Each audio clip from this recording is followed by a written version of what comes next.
you know, of course, it's very significant not only who is at the event today, but who is missing. And it's also very clear of those who have made outrageous statements that because one, as so many people in Israel now do, oppose the policies of Netanyahu, they really, referring to such people as anti-Semitic, was an outrage that too many in the world put up with. I think that it should have been taken on from the very, very beginning, is that if you criticize a prime minister who is directing an army that is in breach of international humanitarian law, many other aspects of international law,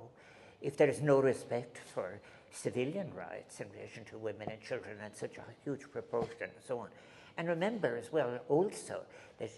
to be free to criticize that is that the automatic other great lie, which was that because you were expressing those sentiments, you were supporting, for example, a military version of Hamas.